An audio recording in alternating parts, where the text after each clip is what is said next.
As we make these decisions, we ask all this in Jesus' name. Amen.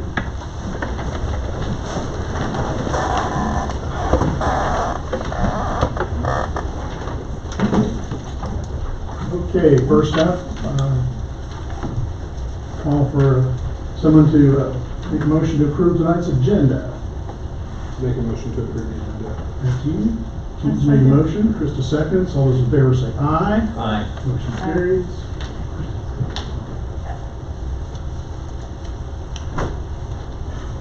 Okay, next is citizen comment. 3 minutes of time for anyone that would like to speak. Came in a dialogue with us. We're always happy to meet, but this is probably not the time for that. And I invite anyone that wants to come forward at this point. It's kind of like, what's my line? Come up, sign in, and you have 3 minutes to address the council. So we'll open citizen comments.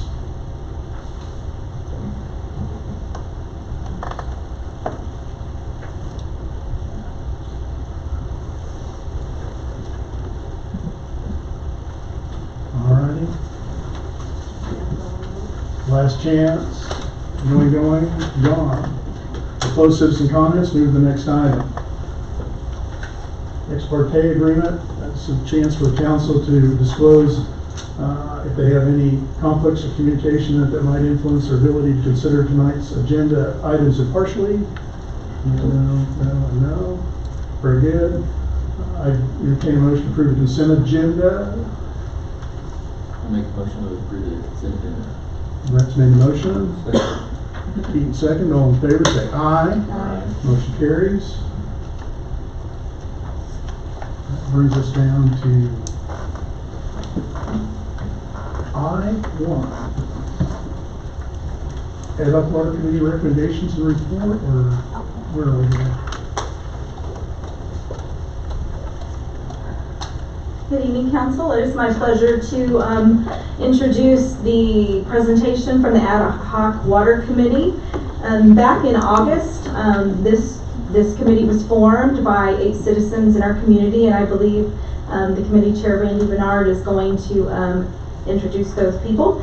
And they have met 11 times between August 24th and April 25th and held a community workshop on May 5th to report their findings to the community, and they've just done a really good job of assessing all of our different water needs, putting in a ton of time listening to presentations and debating different ways to improve our water needs. So with that, I'm going to turn it over to Randy Bernard, the chairman of the committee, to give his recommendations to City Council. Thank you. Super. Honorable Mayor, Council, staff, and citizens, as we get started, I just want to thank you all for putting this together. It was quite an interesting learning experience. We talked to a lot of people, we saw a lot of things, and I'll get into that. But thank you for the opportunity to participate with the community and to help form what we're doing.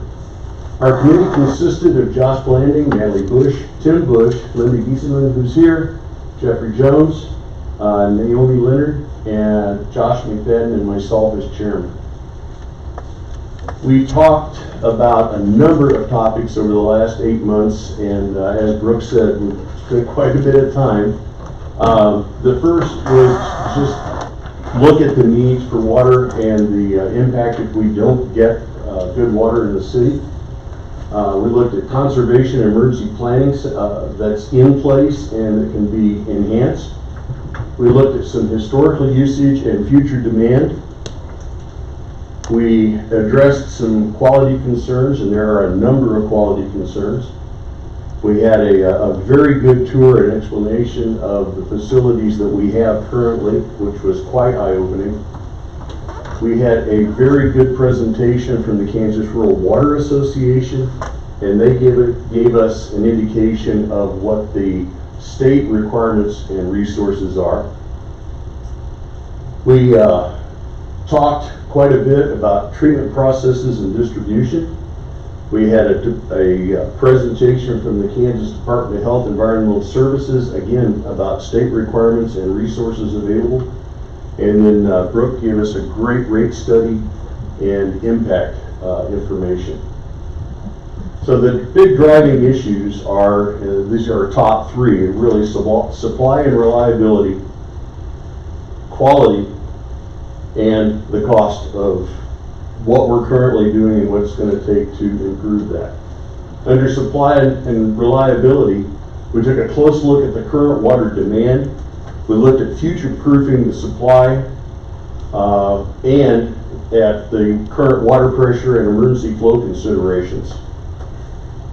Those are all issues that are going to drive the financial demand to keep our water system safe and reliable.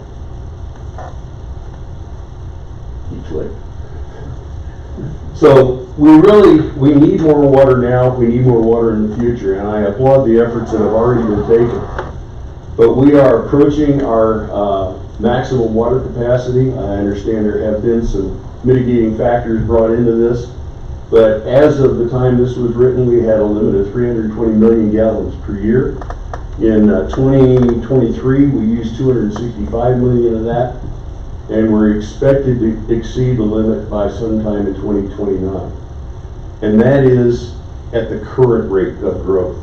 If there's additional growth, we're going to need more growth, more wells, and we're going to need more connections, and definitely more storage, which I know are things that are being considered.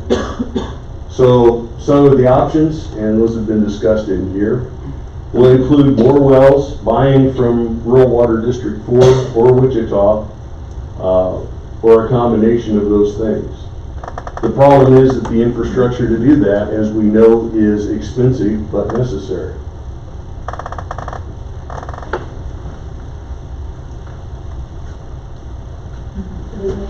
So what we're going to look at here is just a little bit of historical as well as our projected water demands from now until about whenever all of this growth is done. So you can see over the average from 2018 to 2023, our average daily demand is about 0.62 million gallons per day, and that is looking at the table on the left, with our maximum day demand being 1 million gallons per day. And so as you, so that's highlighted there. However, we expect to see 3 phases of development over the next, I don't know, several decades probably. The first phase, you can see there in purple from Cloverleaf to Goddard Trail ends. Phase 2 is in the gray, everything from 167th West Addition to the Willow Patio Homes, and third phase would be there in pink, everything from Arbor Creek south to the Goddard City Center commercial. And none of this, it does not include the Villas at PRC, which was recently approved. So you can see that on the table to the right, the far right, you can see where we will sit in each phase of that development, 1, 2, and 3, with the ultimate being phase 3 at the end of that. We'll be looking at using approximately 1.56 million gallons per day. So you can see that where we're sitting now and using more than doubles over the phases of those development. So it'll be really important, as Randy said, to get more water into the city. And so this is just another graph, and you'll think about this as the gallons that we use per year. At the current rate of growth, we will meet the line going left to right is our capacity, and then the growth is the line that's in the blue. And so you can see that we will meet our current capacity at about 2029 and exceed it around 2030 with the expected growth that we have currently right now. You want me to do this one? Okay, so in order for us to have reliable water flow, what's going to need to happen is looping the system. So the way that I understood looping the system is if you're driving down a dead-end road and you get to the end, you have to turn your car around and turn around, and that takes some time. Water does the same thing. If it gets to the end and it has to turn back around and go the same way, it's going to be a little bit slower. But by looping the system, basically adding a loop at the end, the water can continue to flow just like it would if it was a roundabout. So that's going to be needing to happen in order for the flow to be accurate. So the current system does have dead end pipes.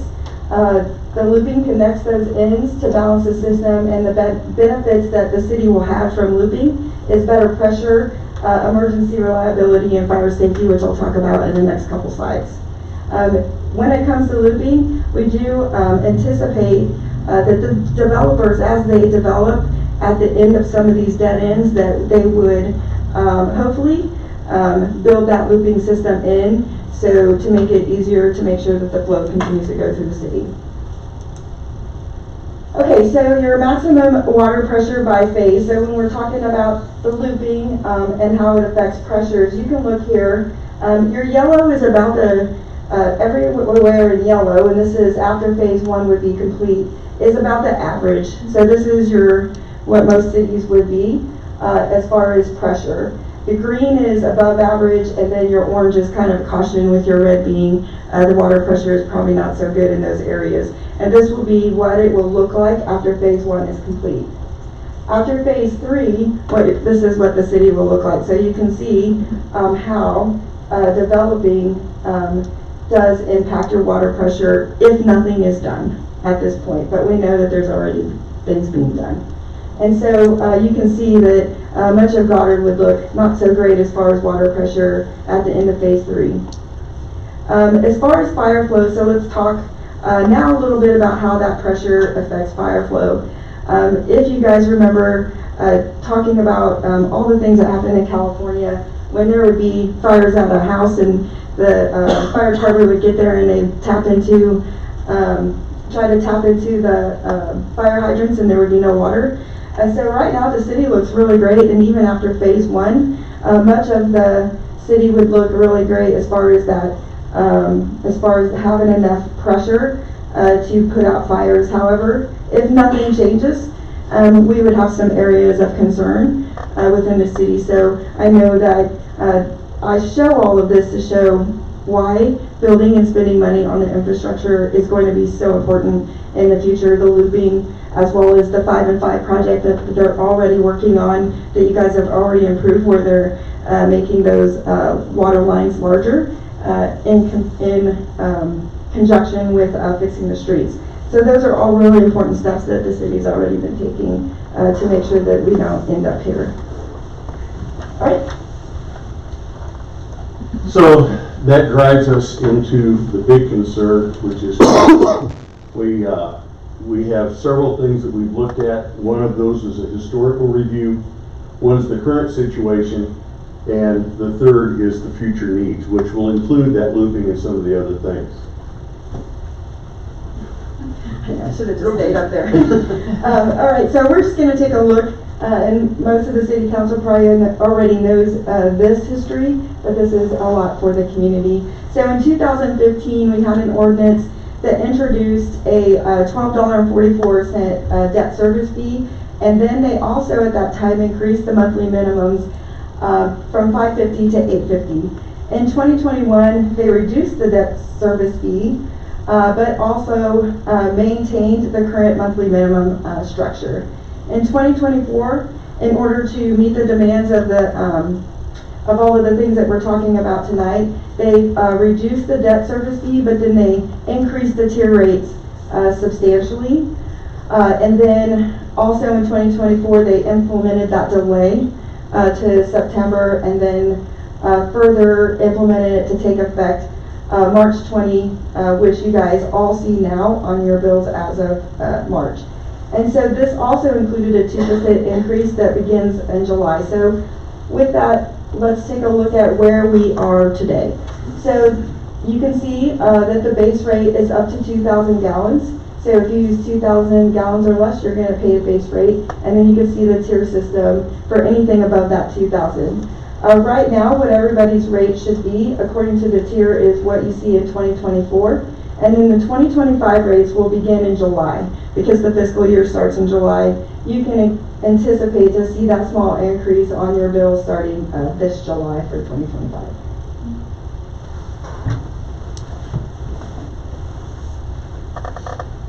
So Brooke provided us a really good usage-based rate analysis. And through a lot of discussion and hair pulling, we realized that the current rate is adequate if we want to meet the absolute minimum needs out to 2030. And that's really minimum. And that includes that 2% adjustment that y'all built in. It doesn't include any unplanned growth or any yet to be approved growth or any significant events like failures of mains and infrastructure issues. He clicks. There you go. So some of the recommendations that we have related to growth. Number one, the developers are going to have to kick in and fund the infrastructure. You're going to have to insist on that to make it viable. That will be done through special assessment, benefit fees, increased tap fees for new connections, and does not include the increased demand. This is just the infrastructure. The other thing that needs to happen is we need to have conservation and usage measures taken. And that has also been started to at least, but we need to reduce the recreational use through some sort of technical advances, and we looked at some of those possibilities like recycling water that's used for recreational purposes. Also come up with recycling systems for non-potable water, so things that are used for other than drinking and basic fundamental use. We need to restrict cosmetic use such as watering lawns, watering landscape, etc. And it's our recommendations that developers and homeowners association come up with their own sources for water if they are going to demand that landscape be maintained. And that needs to be independent of the city water. And I know a couple of areas are already doing that. And then the other thing it needs to do, and this is something we're all going to have to work on together, and that's to facilitate water saving by education, or in teaching people what plants to use, what areas to water, so we're not watering sidewalks, for crying out loud. The good news is the city's already in the process of doing some of that, and you've got conservation and emergency drought ordinances in place, but the committee feels that those need to be strictly enforced and possibly enhanced. The other issue we looked at is quality, and this gets real interesting. There's really three current quality issues. One is the hardness. We have some of the hardest water in the region. That affects taste. And at least right now, we've got pretty pure water, so that's not a great concern, but it could become one. So we need improvements in those areas. When it comes to the water quality with respect to purity and health, current water is safe. We do minimal treatment. In fact, the only thing that's done is adding chlorine, which inhibits bacterial growth. If we were to have contamination of the source, we could have some real issues, which would include things like boil water requirements, even more dire concerns because we don't have a treatment plant. We have no way to mitigate contamination except adding more chlorine. But the focus needs to be on reliability and pressure first. Let's talk about the hardness and taste. Our water is extremely hard in terms of total dissolved solids. And this is a chart. This red line represents the maximum recommendation from the Kansas Department of Health and Environment. And you can see we crossed above that 2 years ago. We are above what is recommended. Now, it's not a health issue right now, but it's considerably above their recommendations. And if you look, very hard water by category is considered to be over 180 milligrams per liter. That's a total dissolved solids. And we've been over that for 10 years. There's some impacts to the city and to individuals. One of the big impacts is plumbing deterioration, your house plumbing and the infrastructure. this hardness impacts the life limits of our appliances and causes greater wear. And I go back to the plumbing. Our house is over 80 years old, and when we first moved in, we discovered a small leak. I had a plumber come in to check it out, and he cut the pipe, and that 2+ inch pipe had less than the width of my thumb of free space in it because of the minerals that had built up.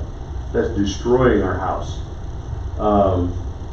We put a softener system in and a treatment system in on our own dime to try to mitigate that. And by the way, some of the leaks have gone away with that, so it helped. The other thing that's impacted by this hardness is clothing. Your clothes wear out sooner. It takes more detergents to clean. It's harder to clean, and things just don't look as good. And it has an impact on our health, our skin, our hair, pardon me, and skin, and overall health. Are we not? You can keep going. I'm getting a new battery. I don't need it to fill this room, but they need it for the other people to hear.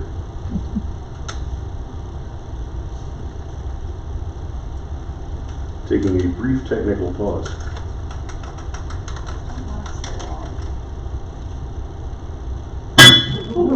I think it's working.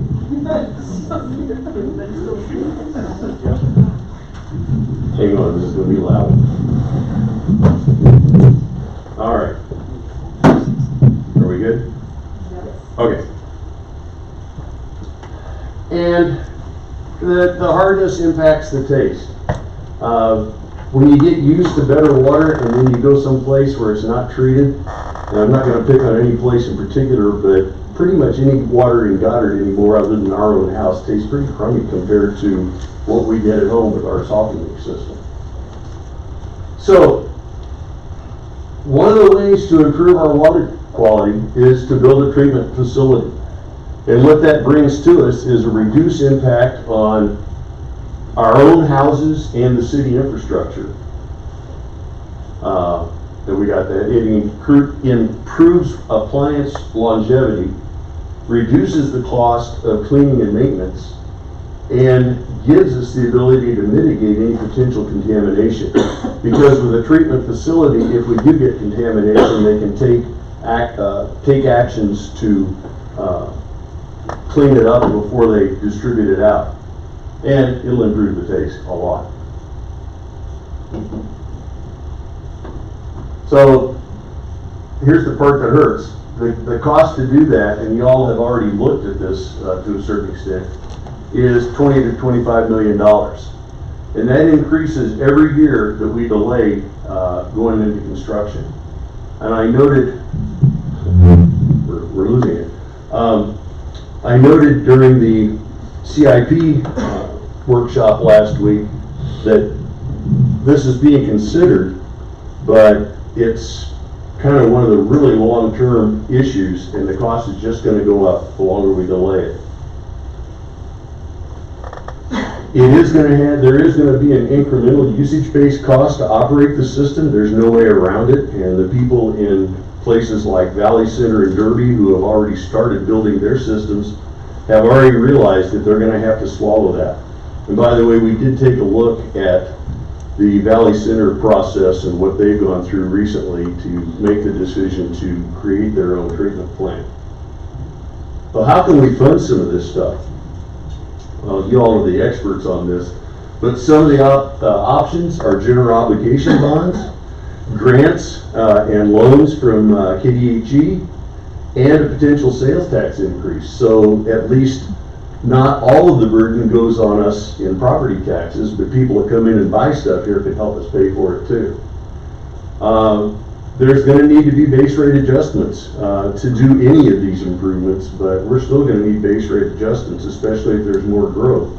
And developer impact fees are certainly a possibility. The treatment plant can come later, but the longer we put it off, like I said, the more it's going to cost. So what needs to be focused on is the priority fixes, the things that really improve safety and reliability and quantity.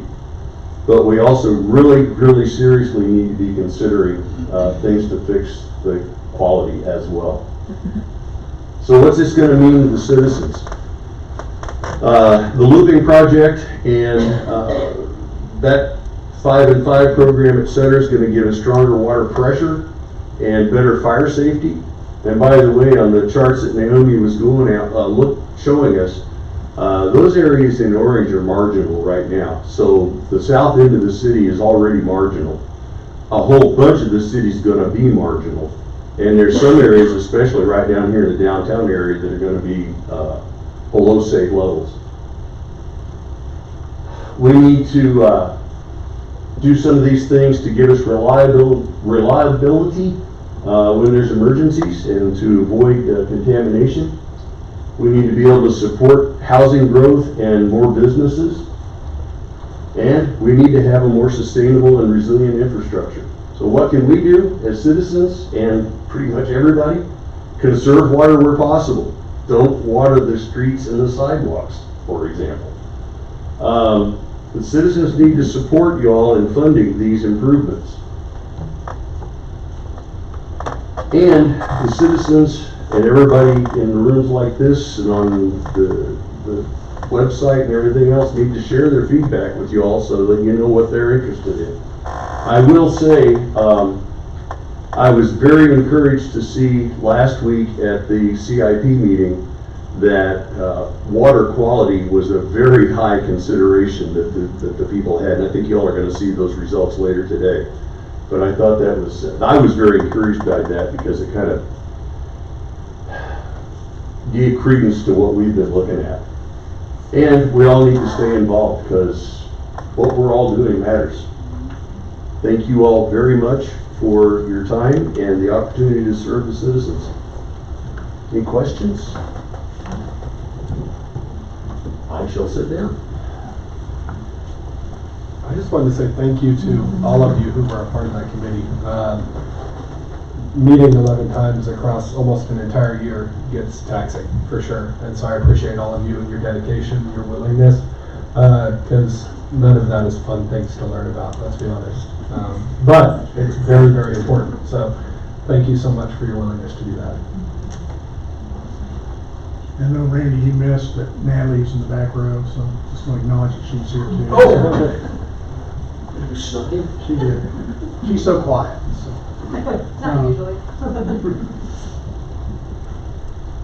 This is really a start of a long process, and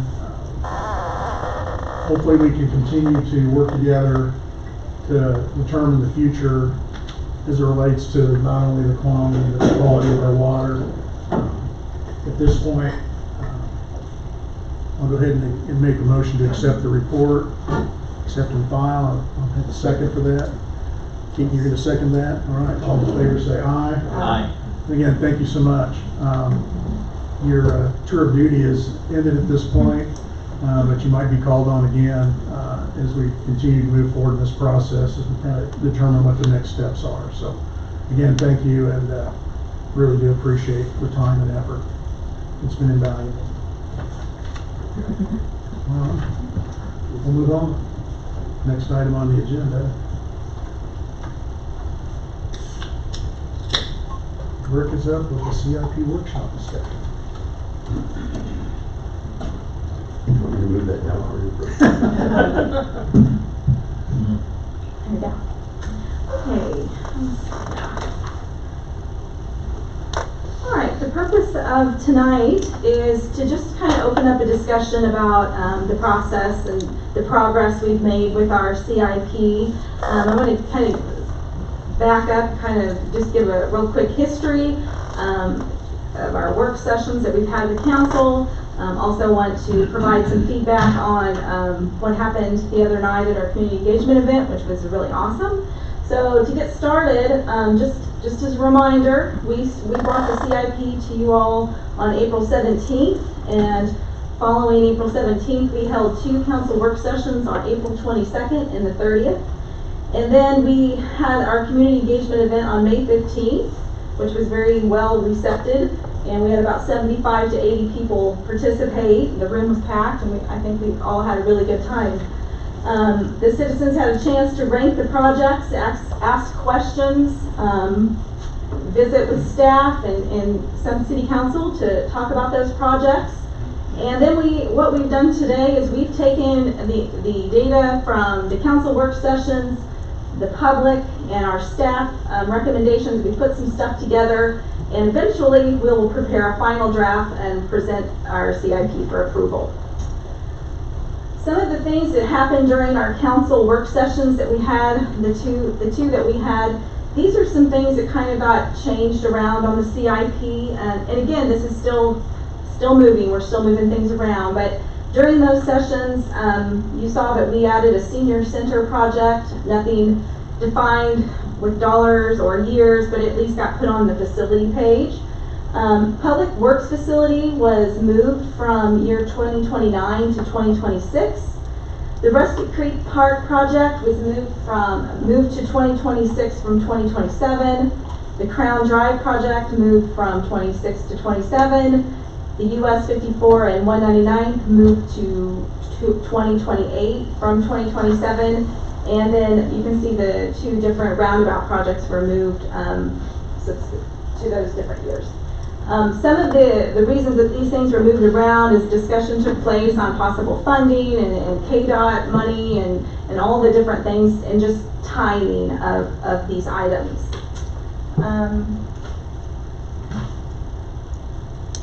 Some new projects made it to the list, and these items were also included at the CIP engagement event that we had. So citizens still got to vote on these, but as we've been working on our 2026 budget, these items came about. A Means Park playground improvements were added to the Parks and Recreation. Smart water meter upgrades were included in the water area. That's kind of redundant there. Okay, so what we would like to do is council look at the recommendations. We're on the next few. I don't have them on the slides, but I have them on my handouts. The results from the community engagement event. So I'm going to tell you how they kind of ranked, about the top four, if there's 4 in that category. And then what we'd like to see is you all take that data, incorporate it in your own thoughts, and then we would like to have some feedback from council by Friday so we can start working on, work fast. You might just point out too that the initial dates that this whole process started with came from staff. Yes. Okay, just so, I mean, it was kind of staff coming together, that was their thoughts, that was a starting point. Yes. We started 9 months ago, No, not in I just April. wanted to be sure that everybody, Yeah. that's a basic understanding, just kind of, that was a starting point without. It's important for us. We would like to bring the final draft to the first meeting in June. That's why I'm asking to have everything turned in by May 23rd so we can get that information completed and prepared. We would like to, we need to move on to our budget workshops as well and incorporate what we want to do in 2026. So that's kind of why we're trying to move quickly. It's just timing and trying to get things done in a timely manner. This was the data. We had our boards, we had all the dots.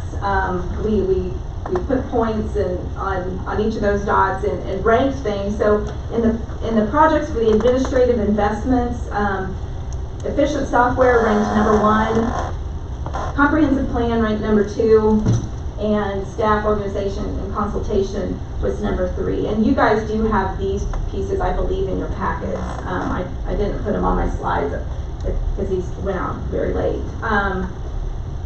If you want to talk about the numbering and the points, we can talk about that. In the facilities category, library was number 1, I'll just say with 170 points. Senior center was number 2 with 153 points. Police station and municipal court was number 3 with 120.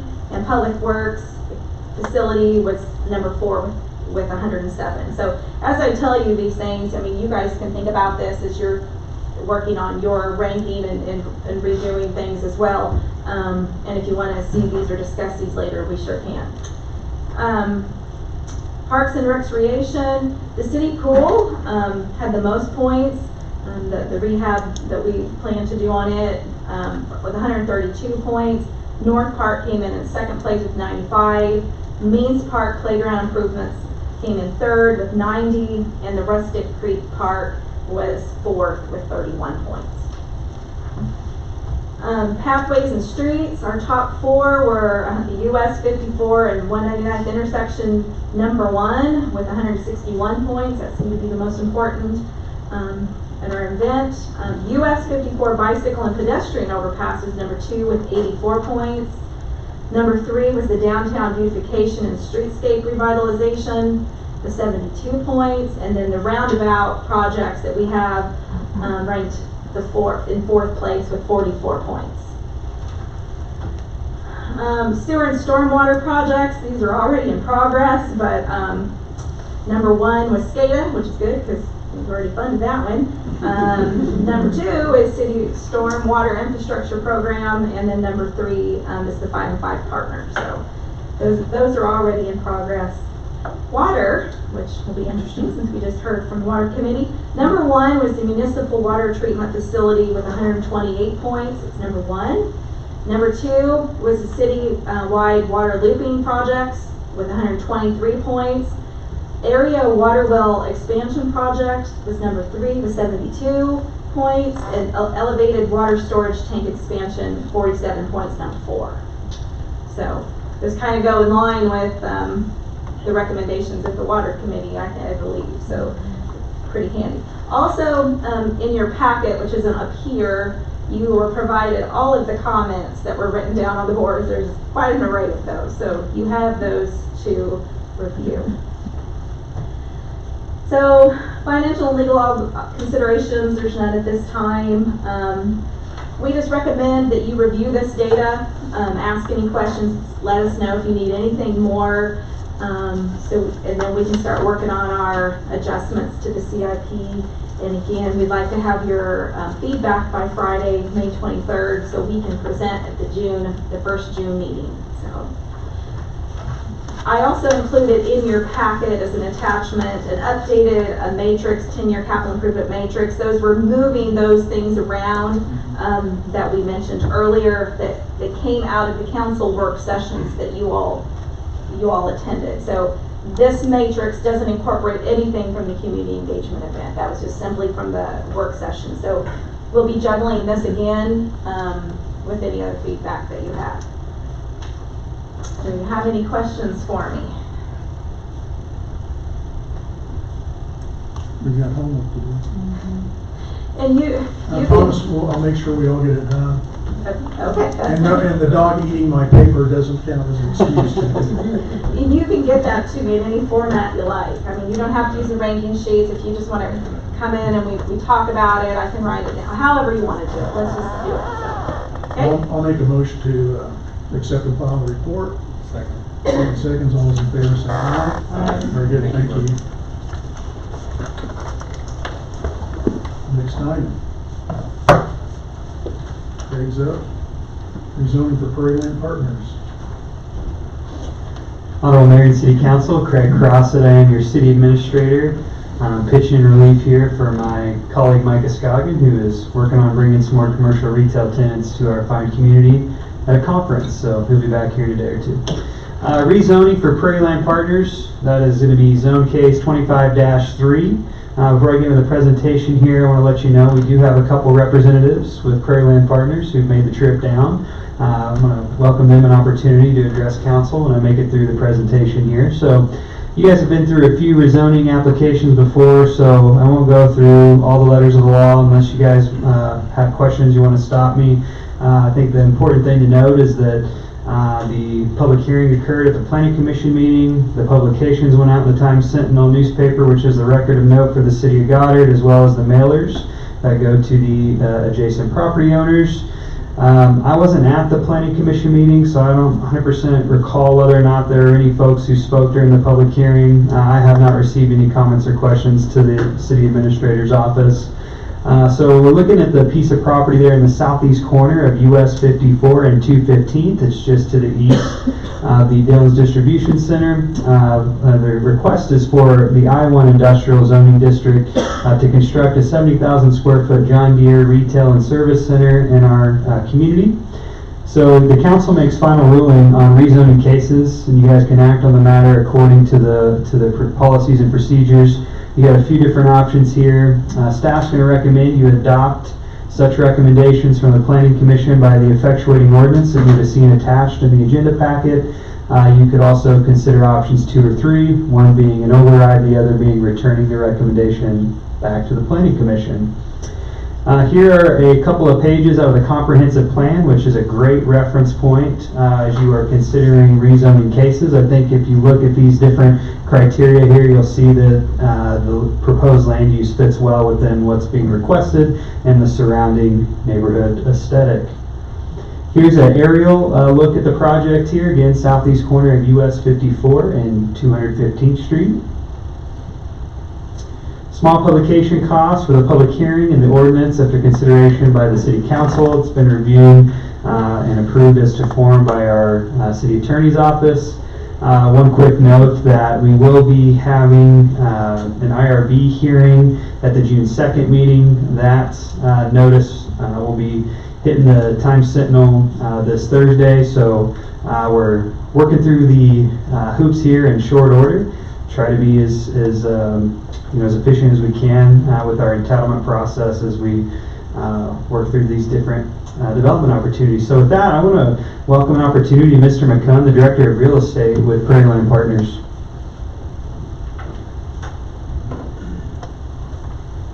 Thank you, Council. Thank you, Mayor. As was a 3 weeks ago at the Planning Commission, we're greatly looking forward to coming to Goddard. We are probably seen in the press release, we're probably going to combine the Wichita and the Andale stores. We've just outgrown them. You've seen the large farm machine we have now. Wichita, it's not in a very good place there just to get to for customer size. So looking to come out west of town and build a new facility and move to Goddard. So does anybody have any questions? No, really appreciate you choosing You bet. that site. I can introduce Mike Ramsey. He's our operation manager for this area here.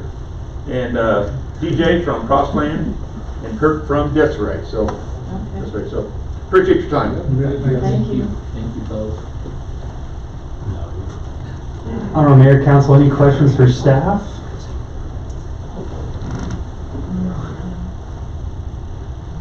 There's some people on the council that are looking for free hats. That's not what I said. I said it felt inappropriate to ask for a free John Deere hat. That was supposed to be just that. Just- It's inappropriate tonight, but not later. They give you one when you buy one. Yeah, let me just go buy a tractor.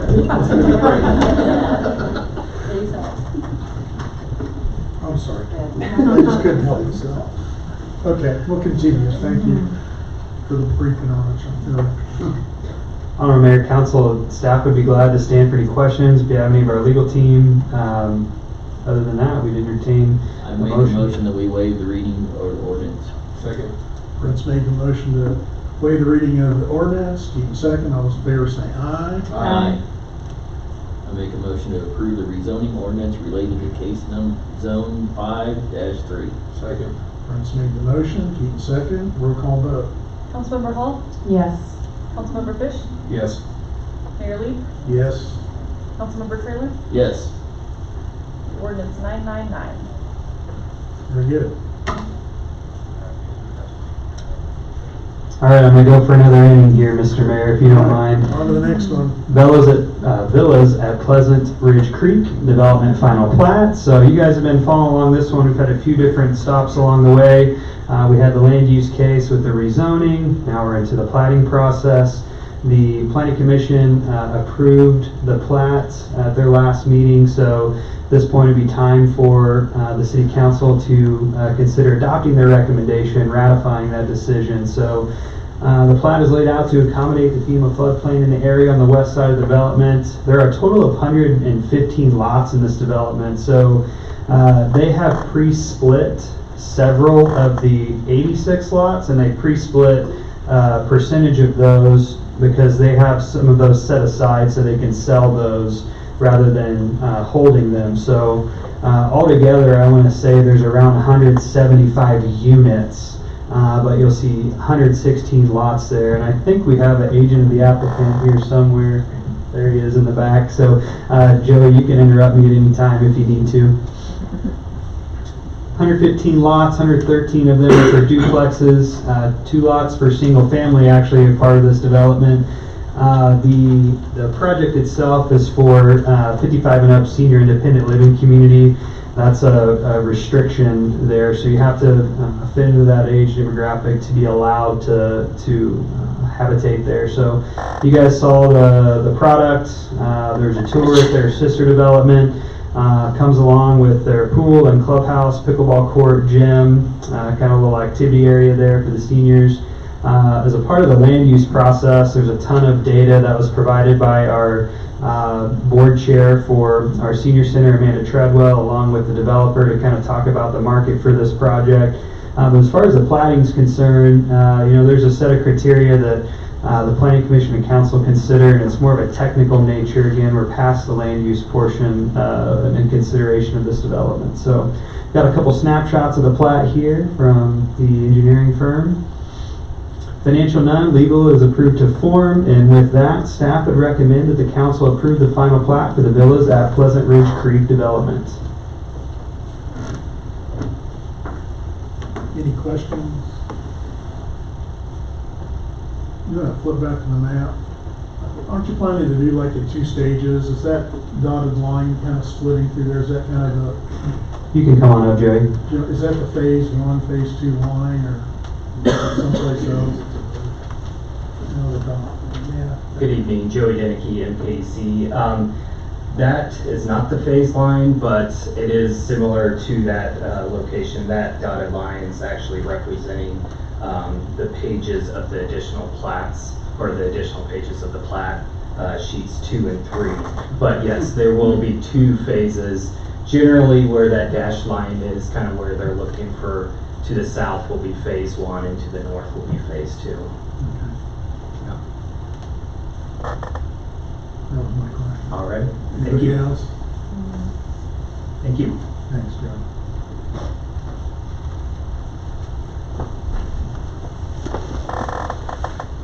Entertain a motion here.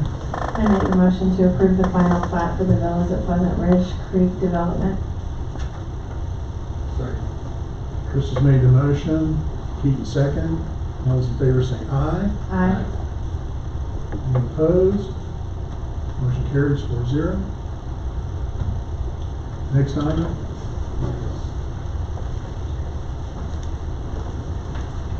Our city attorney.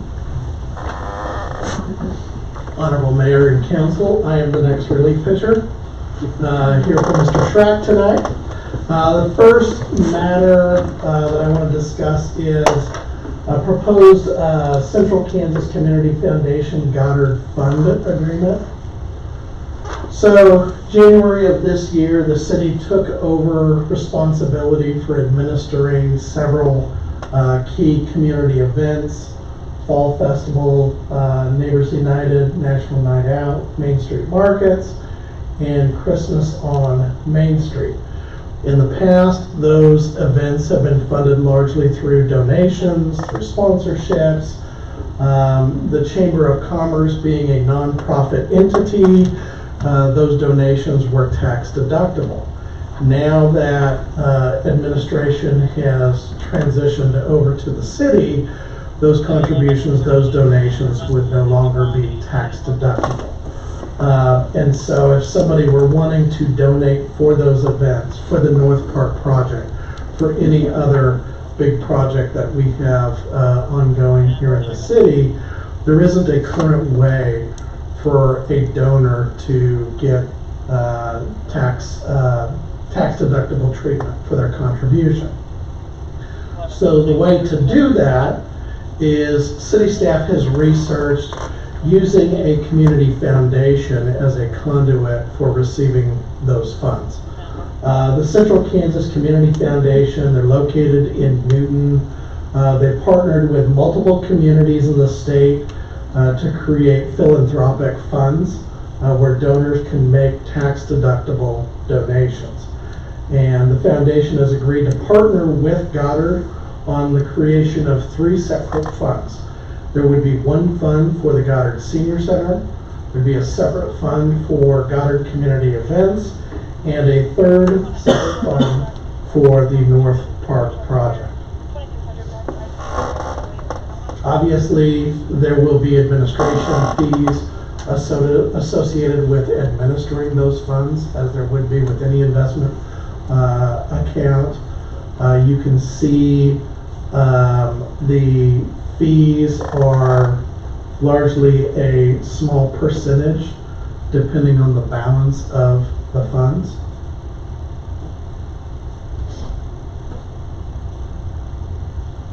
Donors can make donations to each fund directly. There would be an online platform where they could make their contributions online, or they could mail a check to the foundation. Each fund will have 2 local fund advisors who will receive monthly statements on each fund and have access to an online fund portal. The fund advisors will be authorized to make disbursement requests as well. And it's proposed that the 2 local fund advisors be Assistant City Administrator Ryan Schrack and Chief Financial Officer Rick Carroll. There'll be a small administrative fee that'll be collected from the funds on a monthly basis for administration. As far as legal considerations, I have reviewed the agreements. So it's recommended that the City Council approve the creation of the 3 funds with the Central Kansas Community Foundation, authorize the City Administrator to sign the 3 fund agreements, and designate Ryan Schrack and Brooke Carroll as the local fund advisors for the 3 funds. Any questions?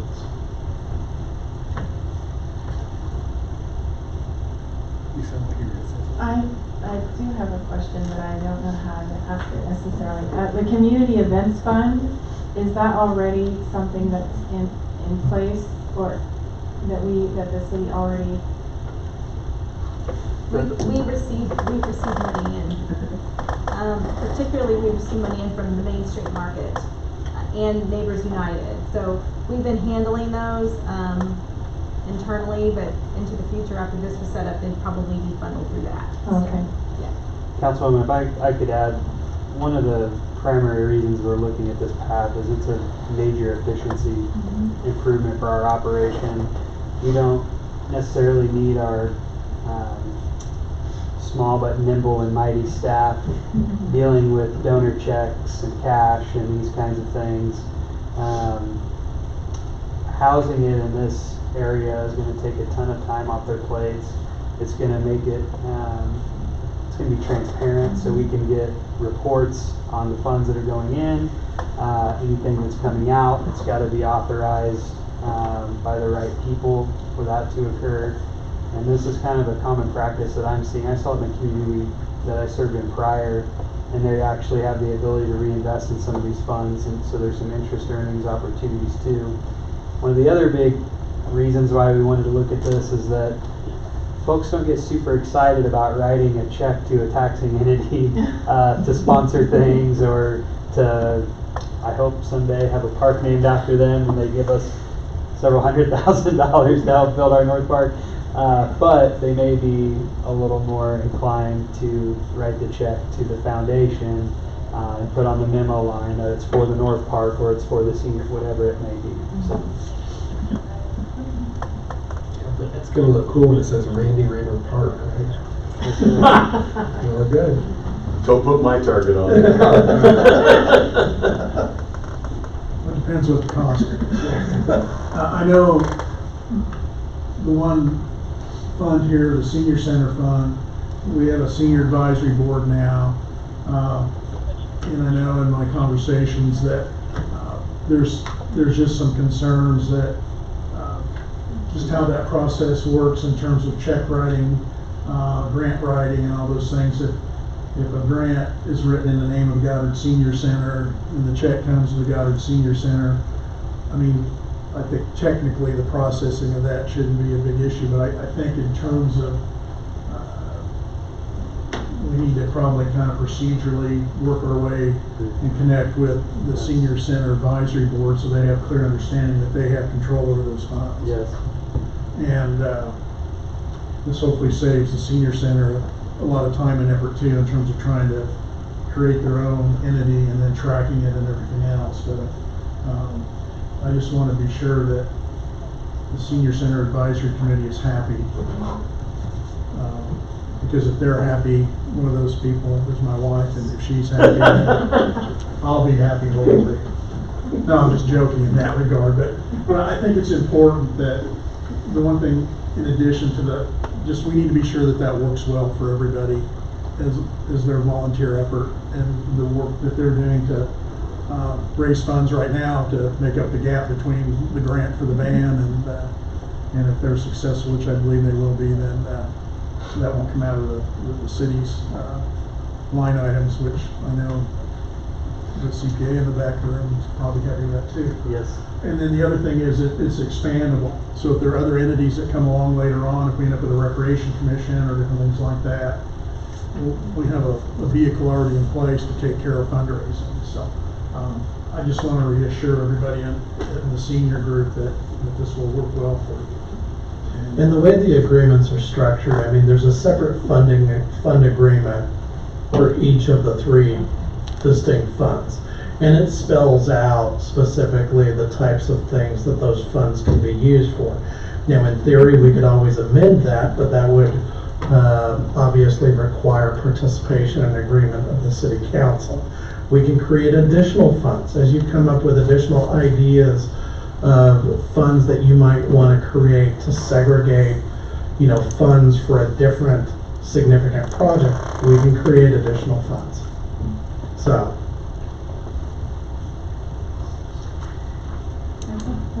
I'm good. You good? I'll entertain a motion to approve this. Making a motion that we approve the creation of 3 funds with the Central Kansas Community Foundation. A second. Brent made the motion, Crystal seconds. All those in favor say aye. Aye. Motion carries. Thank you.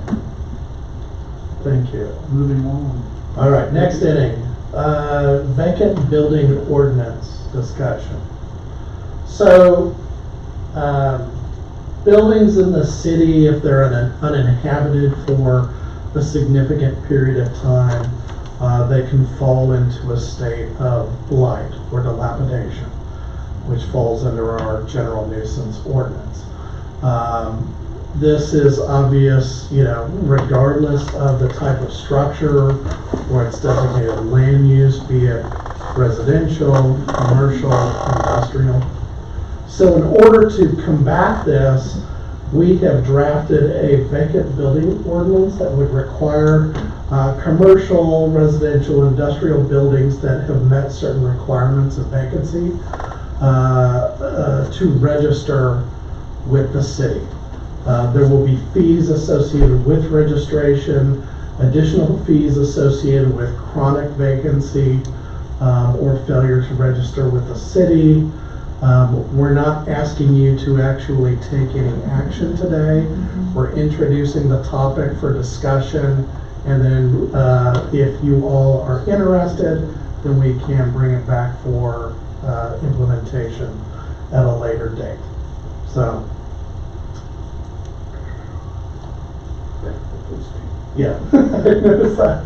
Okay, so the proposed ordinance, it would require vacant properties to register with the city, be charged a fee for chronic vacancy.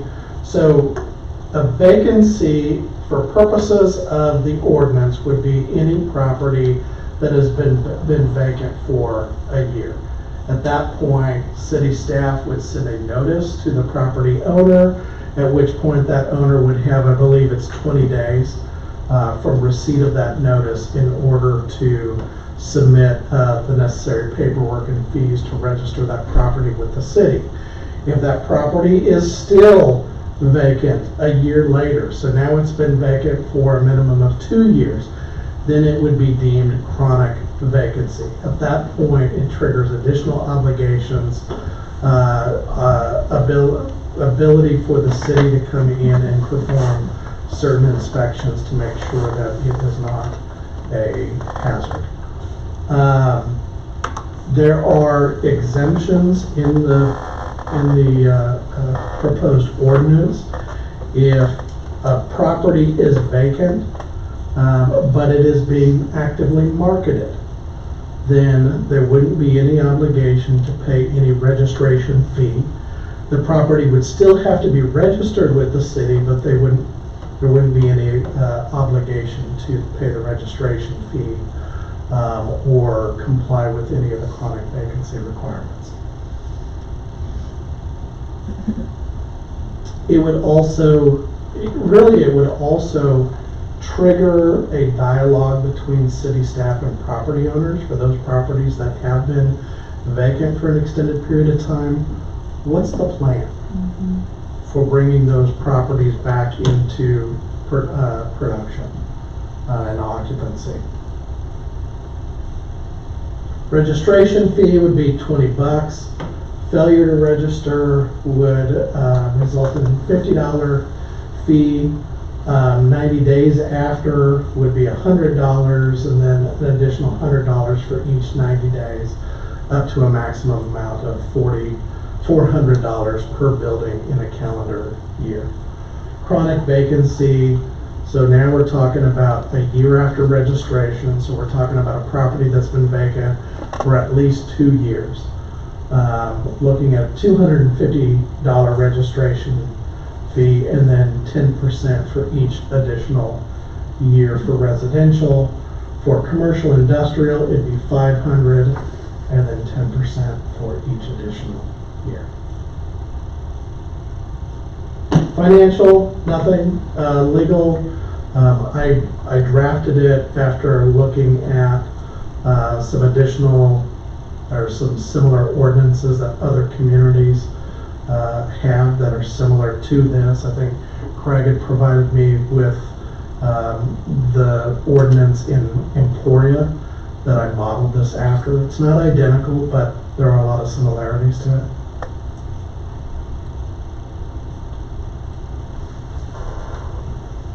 So City Council recommendation, again, we're not asking to take any action today. This is a receive and discuss and provide direction to staff. Is this something you're interested in? Do you want to see changes to what is in the proposed ordinance? Do you have concerns? Open it up to you.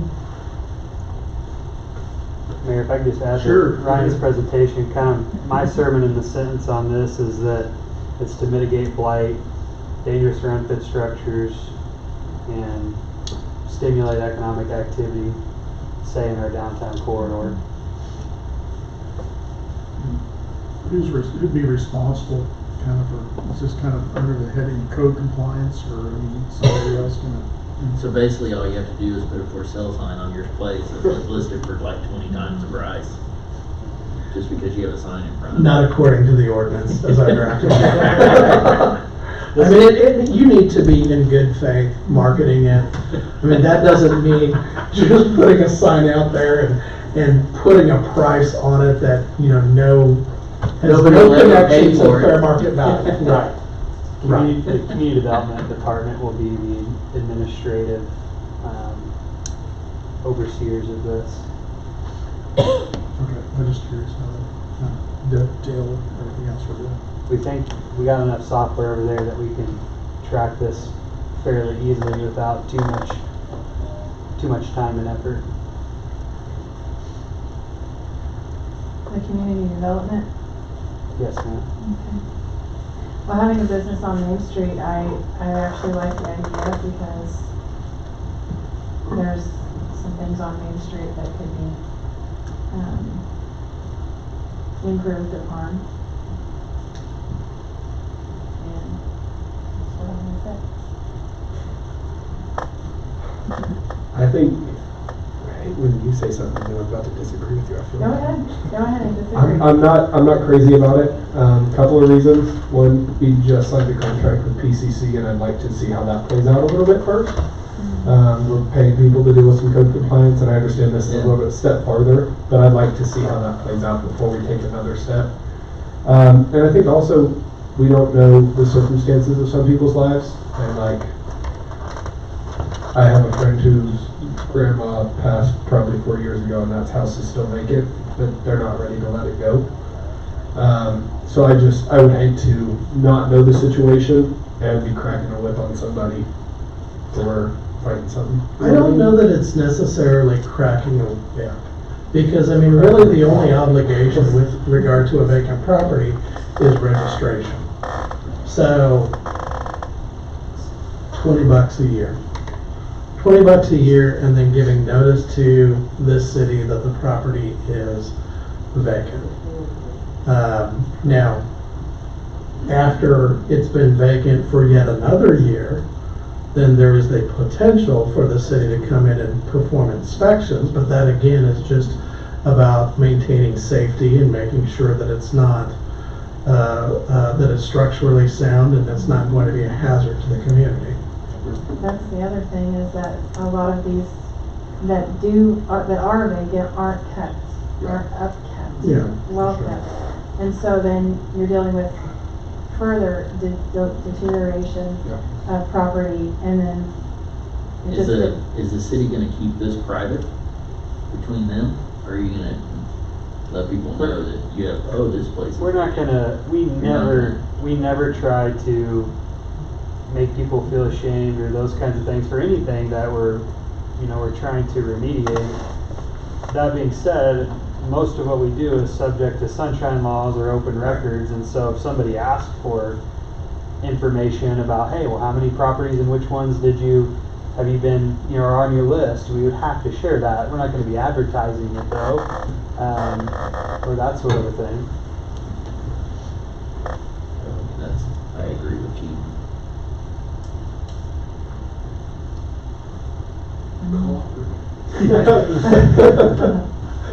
Well, we're just discussing the Yeah. thing, so. I mean, is there enough interest to want staff to bring it back to the council when you've got I'm not. full bullpen? I would like you to bring it back, yes. Okay. And then we can vote on it. Well, I guess, But and I think it fits and dovetails in with code compliance. And we're not, it's just really more of a tracking mechanism more than anything. yes. And I think, like anything else, we do it the right way and we treat people the right way, it shouldn't create a problem. But if there is an issue that needs to be addressed with the property, this creates a venue and an avenue for the city to. And I would, I see where it is with commercial, I'm fine, or empty lots, I mean, we've been told that some empty lots around town was gonna be, something was gonna happen to them, and nothing's been done to them, so. Yeah. this would only apply to structures. So an empty lot, it's not gonna apply to an empty lot. So they have to keep it mowed and all that stuff. Yeah, and that falls under the nuisance, Okay. the code compliance stuff. This would be with regard to, structures on the property. And I think that, there is some flexibility within the proposed ordinance as it's currently drafted, because the definition of vacancy is a property that's been, vacant and hasn't been occupied, there isn't anything happening with it for a year. But the obligations are only triggered after receiving a notice from city staff. So what I would encourage people to do, if there are unique circumstances associated with the vacancy, be proactive. Come in and communicate with Micah or communicate with city staff as to, hey, here's what's going on, here's my plan to get that property occupied again. And maybe it's 6 months down the road, maybe it's a year down the road. Just be open and communicate and be proactive. And as long as you're marketing the property for sale and you're taking steps to bring it back online, there's no registration fee. You've got to register it, so you got to give notice to the city, and it goes into a database just so that it can be monitored to make sure that it's being properly maintained. But there's no financial obligation at that point.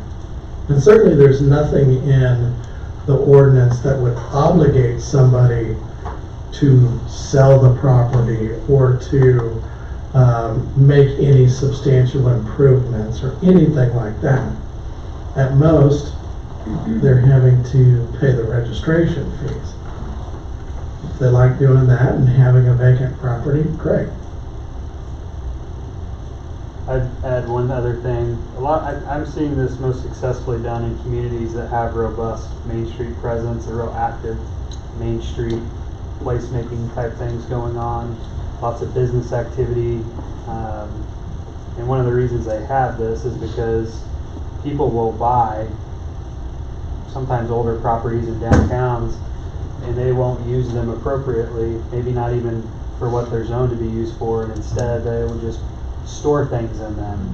So now you have all of this great placemaking activity going on in a downtown corridor, and then you got somebody kind of in the middle of all that using this space that they rightfully purchased, but to store stuff instead of creating some economic value there and contributing to the placemaking value of the rest of the businesses in the downtown.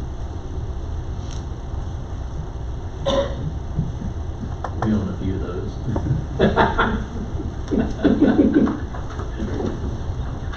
I want to make a motion and get this moving here that we go ahead and direct the staff to create and bring this back to us as an ordinance. I second. I made the motion, Krista seconds, all those in favor say aye. Aye. Motion carries, thank you. Very good, thank you.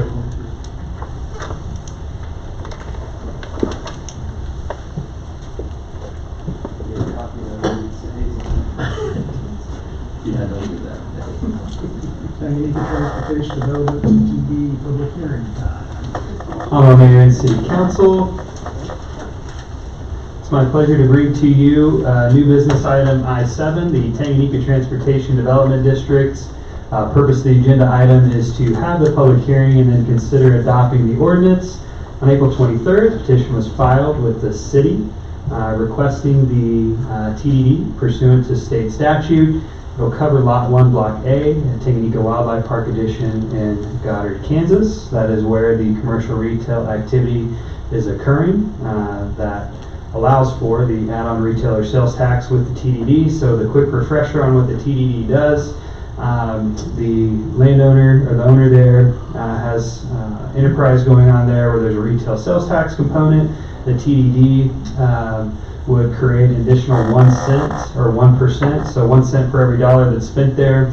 It would accumulate in a fund with the city, and then it could reimburse for eligible costs over the span of 22 years. So you guys accepted the petition and adopted resolution 25-21 during the April 29th council meeting. That's what created the opportunity for the public hearing this evening. The petition satisfies all the requirements under the TDD Act. It's been reviewed by our legal team as well as bond counsel. I've got Kevin Cowan and Ryan Peck here that can assist with the proceedings here. After the public hearing, the council will be authorized to proceed to the final step of the TDD formation, which would include adopting the ordinance creating the district. No general obligation of the city will be pledged. Revenue would be derived solely from the 1% TDD sales tax on retail and sales and taxable services at the property that I mentioned. The sales tax will remain in effect until the project costs are paid off, or for a maximum of 22 years from the date collections commence. Again, I mentioned legals have approved this to form. Got a few action items here. We can move to open the public hearing. We'll have the public hearing. We can close it, waive the reading of the ordinance, and then consider adopting the ordinance. All those are voiced except the last is a roll call votes. I would add on the TDD, while it says 22 years in there, unlike the CID, the TDD can be re-upped for additional time thereafter. Sometimes become necessary if maybe there's an expansion in that area, maybe some ongoing maintenance in say years 15 or 30, down the road, that sort of a thing. Any questions for city staff about this agenda item? I'll make the motion to open the public hearing. I second. Krista seconds, all those in favor say aye. Aye. Public hearing is open. Come up to speak. You're welcome. No, I'm a broken record here. I'm Jill Barnes, 715 South Hawkins Lane. in looking at this, as you all know, the beneficiary to this road is Tanganyika Wildlife Park.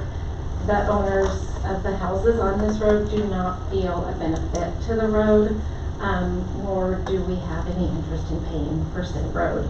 It's interesting that through this, the expense for the beneficiary of the road is not going to be paying for it. The visitors to the park are the ones who are going to be paying the expense for the road. Since the park and the visitors to the park are the only beneficiaries to the road and all the projects along the road, I would like for you guys to consider maybe increasing the 1% sales tax on that and helping to cover some of the cost to us homeowners who are anticipating paying specials for it. That's all. Thank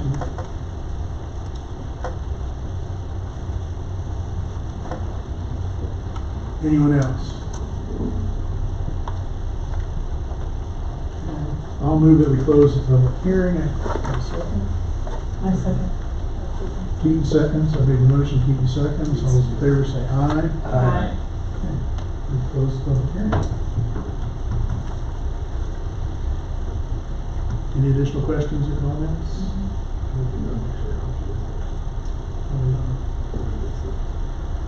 I'll entertain a motion to waive the reading of the ordinance.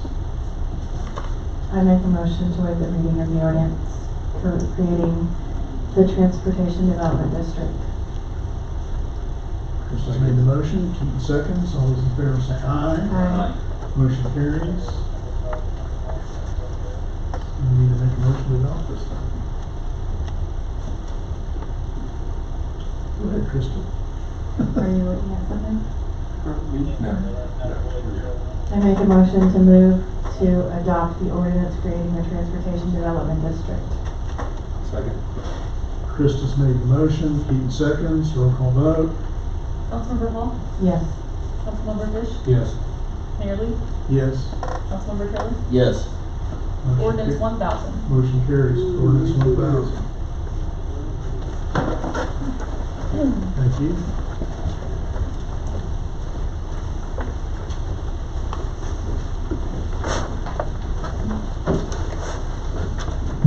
I'd like to get 1,000. There should have been like a. Yeah, we need the kids. There's a delay. It's crazy. 1,000 ordinances. Well, there'll be number 2,000 here in just a few more years.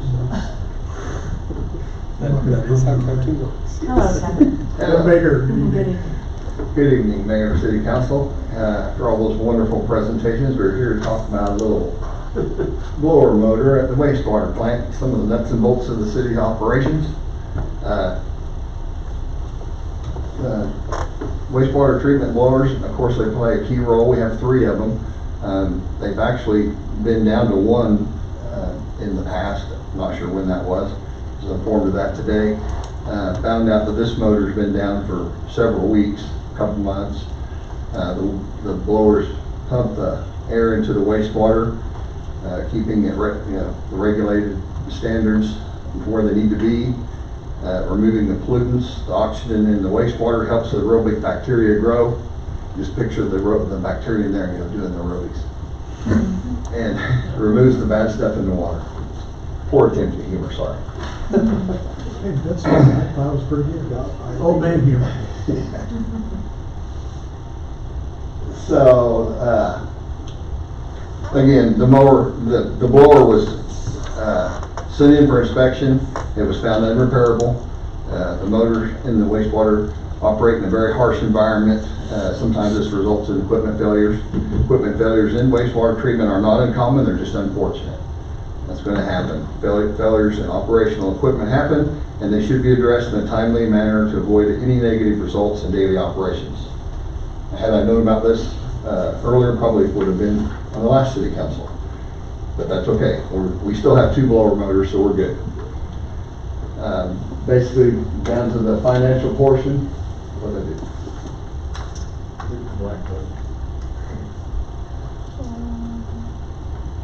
There we go.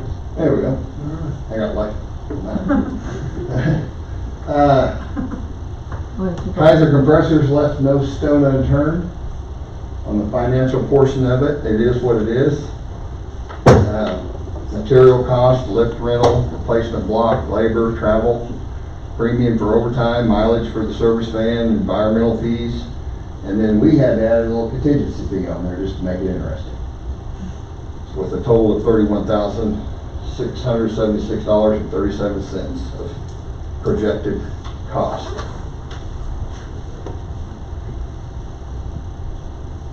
So that moves us to what we would like to see happen, would be the recommended actions. Recommended that the City Council approve the purchase of all materials and necessary costs for the acquisition and installation of one Kaiser Omega 64P blower motor for the wastewater treatment plant for a total base cost of $28,796.70 with a 10% contingency added into that total of $2,879.67.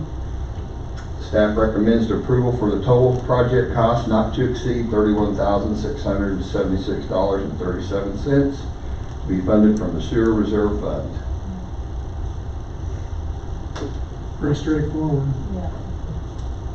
No questions? Someone like to make a motion to approve? I'll make a motion to approve this wastewater treatment plant blower for $31,676.37. Second. Chris has made the motion, Keith the seconds. All those in favor say aye. Aye. Motion carries. Thank you and for giving me for skipping over that slack. No, you're fine.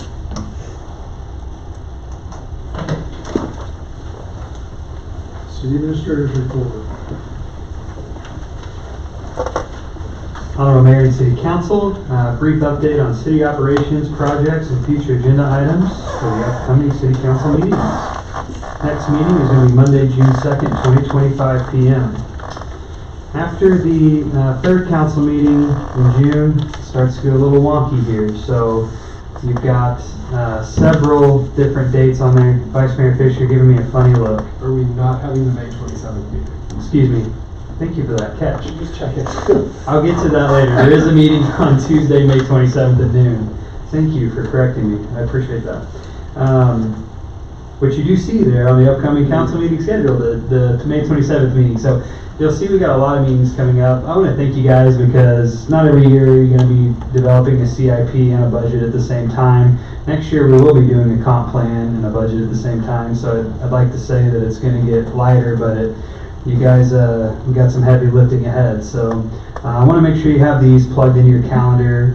These budget workshops, at first when Brooke and I looked at this, we had just a couple of 3-hour-long workshops, maybe 2 or 3. We decided to extrapolate that out a bit and have multiple 90-minute workshops focusing on the key cost centers for the community. This is kind of the first year of having her as our CFO, working with some new department heads and more recently seated city council. So we're kind of going to make our process this year our own. She's already done a fantastic job.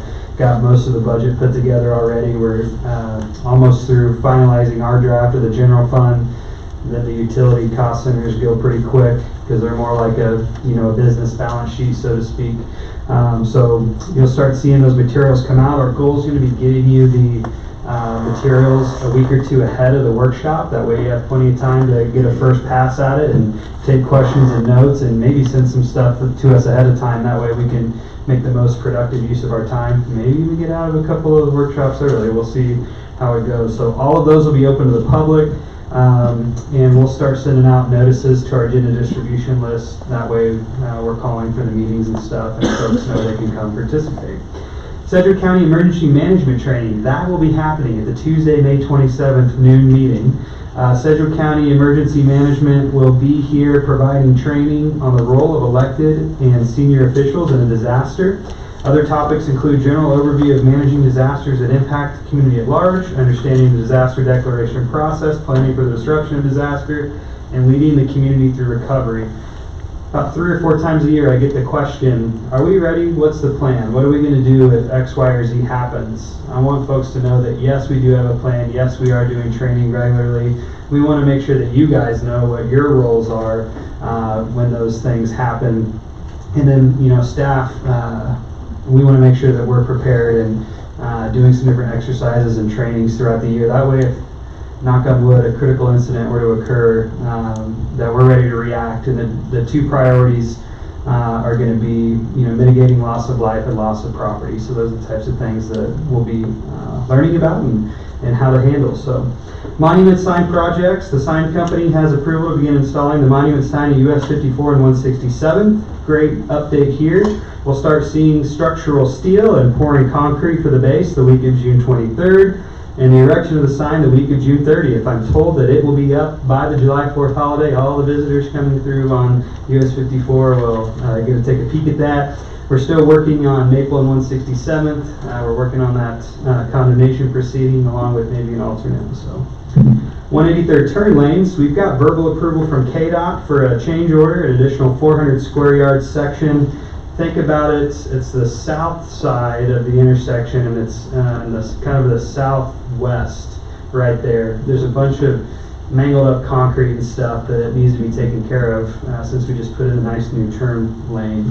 It will require another 3 to 4 weeks of closure. However, it will just be for, you know, a portion of the intersection, not as intrusive, I would say, as the last one.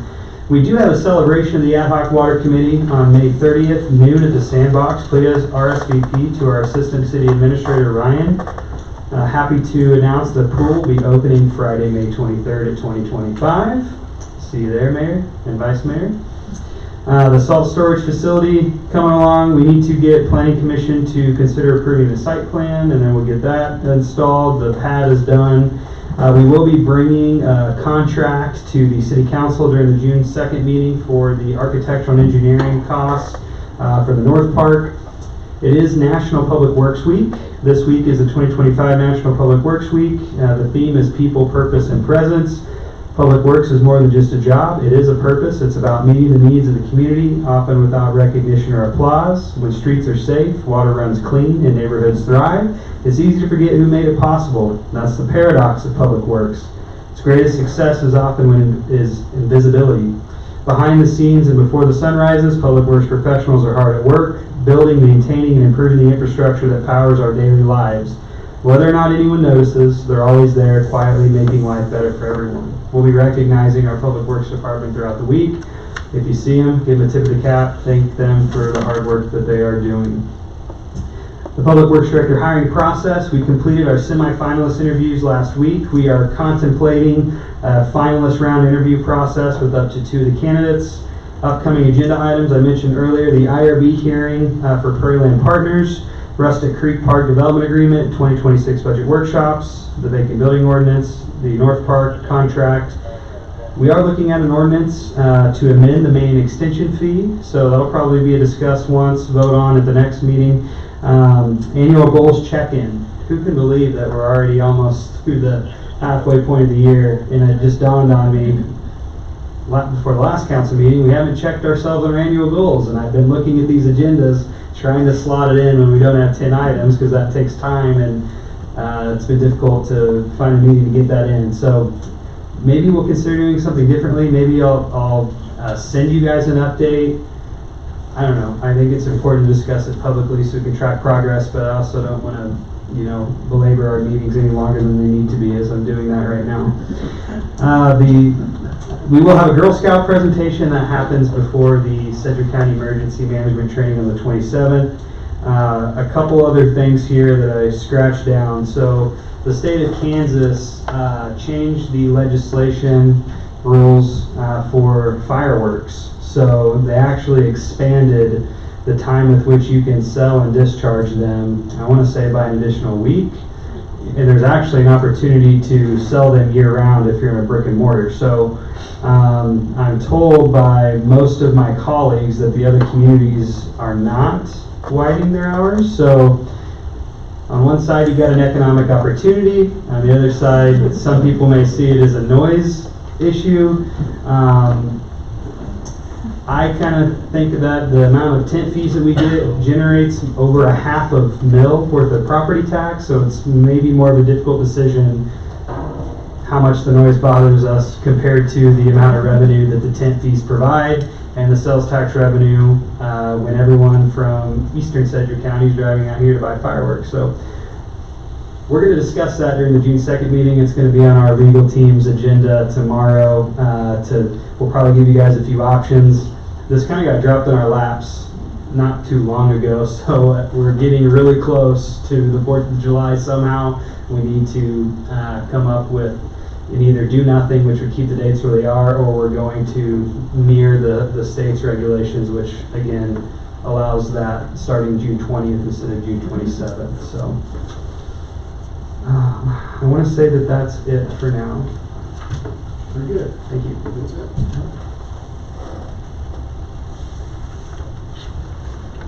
If we extend that time, the Lions Club might reconsider something. I thought about that. We'll just have to talk to the Lions Club members about that. I know, it's kind of razzing. We do have one permit still open. We have a max of 6 tents, only 5 have pulled. Just saying, Lions Clubbers. You can buy my dog's tranquilizers. Exactly. All right, moving on here. Got anybody comments? Start my left. Mr. Trey. Also, you heard this or that one? Oh, really? You were seriously. Oh, it's gonna be fast. Very good. Plan is. Very good.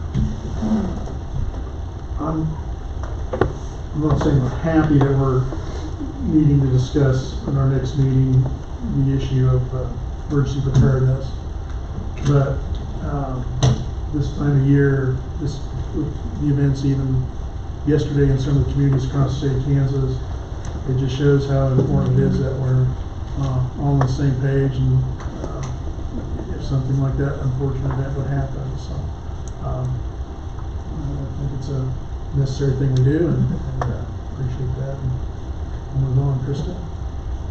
I agree, and there's a lot of really exciting things happening in our community right now that I'm looking forward to. So thank you, staff, and for all who came tonight.